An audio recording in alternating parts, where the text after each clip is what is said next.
Hi, Jaisal. How are you? I'm good, thank you. Jaisal is joining us from Muscat, Oman. Jaisal is basically a businesswoman, and welcome to Emerging Trends, Jaisal. Thank you very much for having me. So, Jaisal, do you want to tell our viewers a little bit about yourself? Sure.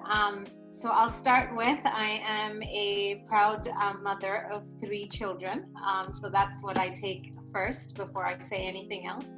I was born in India, but I spent my first 18 years in Oman, where my father founded a company and has been here for 45 plus years. So after the 18 years, I then went to the UK. I did my college there and I ended up spending 9 years in the UK because I worked there and I became a chartered accountant whilst working with PwC. And then after that, I decided I wanted to backpack and travel the world. And so I took a leave of absence and I traveled for 5 months on my own, a true backpacking sort of style around Asia. So I did China, Thailand, and then ended up really spending most of my time in Australia and New Zealand. And on my way back to the UK, I went via New York. And that's when I fell in love with the city and I said, this is where I want to work. So I came back to the UK and my job, PwC, took me back, but my hat was wanting to work in New York. So I applied for jobs and I got a job. I got a job at KPMG, so the rival of PwC, and in exactly the division I wanted, which is consulting. And so I moved and what I thought was going to be sort of a 1 or 2 year stint, because I didn't really know anybody there, ended up being 11 years. So fast forward 11 years, I ended up with then a husband, 3 children, and I was a partner in the risk consulting practice in New York. So then as I kind of was progressing and doing my thing, I reflected, I kept sort of seeing my parents, as you do, they're aging, and my father had nobody in terms of a successor lined up, and I just thought, well, they've done so much for me, I need to give back.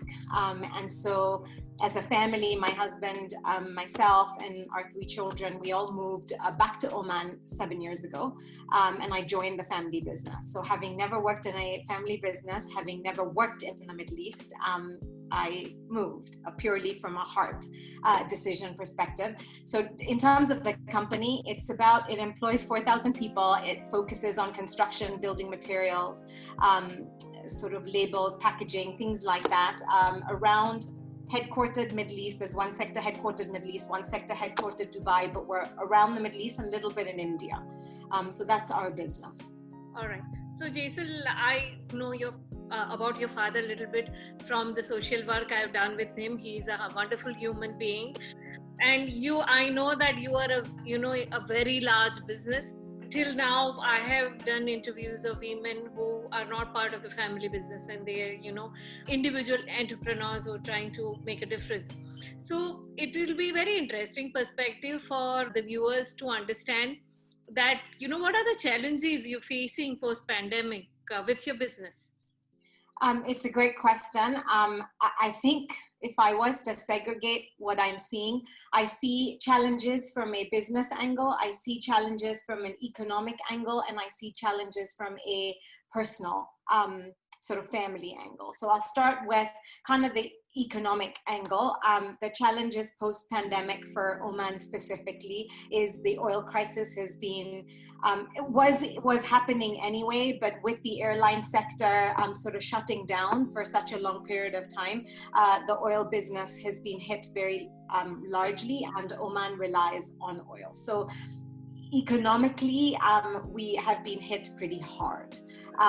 Then if you look at it from a business standpoint, our construction industry, and we have a label business in Dubai as well that supports FMCG products, that continued. We were allowed to work, but the challenges we had was the logistics sector. So when all around the world businesses are shutting down, getting our materials in was a challenge. So supply chain was impacted, and that was huge. And then another sort of challenge for us is we obviously have large labor camps where we accommodate 500 odd people at a time in one location. When you are going through this pandemic, you need to make sure that there's adequate segregation made should this come into a labor camp. So that was something we had to think through and get innovative with to make sure that everybody remains safe and healthy through this. So that was kind of another business challenge. Of course, the third one for business was mental well-being of people.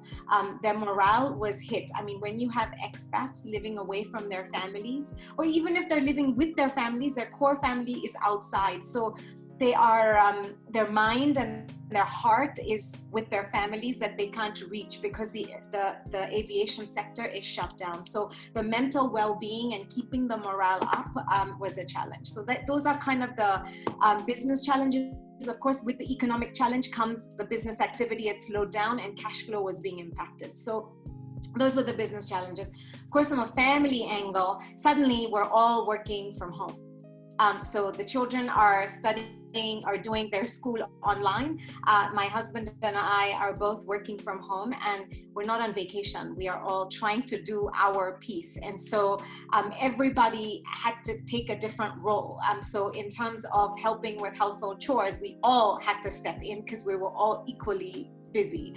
We all had to understand schedules where we had meetings where people needed to be quiet around us. So those are sort of the challenges I think we've all gone through. Everybody's facing working from home. Correct. It's tough. It's tough, yeah. So I think you talked about the challenges. If you want to elaborate a little bit about the short-term challenges you faced, and then we will talk about the effects of the long-term challenges on businesses around. Sure. So, look, I think the short-term challenge was this sort of managing the supply chain. And then to manage the supply chain, we sort of took it. We embraced it. There wasn't much we could do, but we had to be open and communicate with our clients to say, this is the deal. I'm not going to lie to you. Instead of finishing on, in the month of July, we will now have to extend it to the month of September until we can get the goods. So we had to develop our communication skills. In the same way, we had to over communicate with our employees. Typically, we kind of just let all the heads of department kind of trickle that down, but we took it upon ourselves. And so the shareholders, so my father, myself, we kind of had weekly meetings. Even though it was online, we let our voice be heard and let people know that we're there, and health is most important for us, and everything else comes secondary. So we took that upon us, and that again is a short term, but again, at the end of the day, I looked at it as a positive. People got to meet my father and see him much more than they would have seen him or heard from him otherwise. So that was a positive for us. But all of these short term, I mean, yes, working from home I'm hoping is a short term deal, and we'll be able to all get back. Yeah, I hope we're able to get back to normality soon. But to me, that was a positive as well, because we all embrace technology. So we've all embraced it, something that I think people in this part of the world, in the US, we're all used to it, but in this part of the world, it wasn't something we were used to. And now we've learned how to do it, and that's phenomenal. So I look at these short-term challenges as positives that have come out of it. True. So tell us, what would be a long-term business environment be like after pandemic, and how being a businesswoman, leading a very large business from a Middle East, what do you think how the businesses will cope with this challenge? So if I, again, trying to just be a positive person, I think the long-term impact in a positive way. So the pros are technology is going to be very well embraced, which is excellent. So innovation will be at its peak. In the same way, this part of the world was not very well adjusted to e-commerce and sort of the way the world works, maybe in India and the West as well. And a lot more e-commerce players have emerged and gotten their feet sort of up and running, which is a positive to me as well as a result. And it's all as a result of the pandemic. We may have gotten there much later, but we got there quicker. So that's a positive. A longer term impact is going to be those that can sustain Those that are not necessarily in the growth mode, they're just going to sustain, are going to, in my opinion, be winners in the long run. Of course, the cons in this is I think mental health of a lot of people may be impacted. Those that maybe lost their family members that were abroad that they couldn't reach to may lose their interest in working overseas. So I think that may be a longer term sort of challenge that we're going to have to work through. Another long-term challenge in Oman is just going to be having oil crisis and this pandemic combination is going to take us a while to get over. And so we just have to keep at it and work together as a team. So rather than competing against each other, I think if we, like, for example, the contractors worked and helped each other out, we're going to all come out as winners in this. Very true. So tell us, Jaisal, what are the actions you've taken to remain competitive under different future scenarios? Because at the moment, we are completely not sure about what is going to happen, when the vaccine is going to come, how effective the vaccine is going to be. So there are a lot of scenarios with so many people working for you. You're responsible for their well-being as well. What are the different future scenarios you've looked at? So for us, it's less about being competitive. I think I use the word sustained versus competitive. We always, every meeting that we have, we talk about what can we do to ensure we just are able to swim and not sink. Because if you are trying to swim fast, I think in our industry, that is a mistake. I think you just have to be steady. And what does that mean? So for us, some of the things that we've done is we've used this time to train our employees, to upskill them.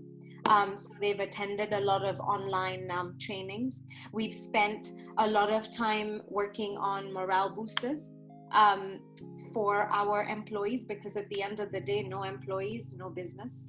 Our assets are our employees. So we've done that. Another thing, we made a conscious decision, and we hope we can stick with it depending on how long this runs, but we made no changes to salaries that were paid to employees. The sort of shareholders took the hit first and vowed that we would avoid it as much as possible. And so that was part of the morale sort of boosting as well. And we also made a pact to help our loyal customers. Those that have been loyal to us for so many years may be suffering just like we are, so we can't let them sink. We can only try and help them the best we can. So keep our loyal customers, because we think they will, if we all swim together, we'll come out of this stronger.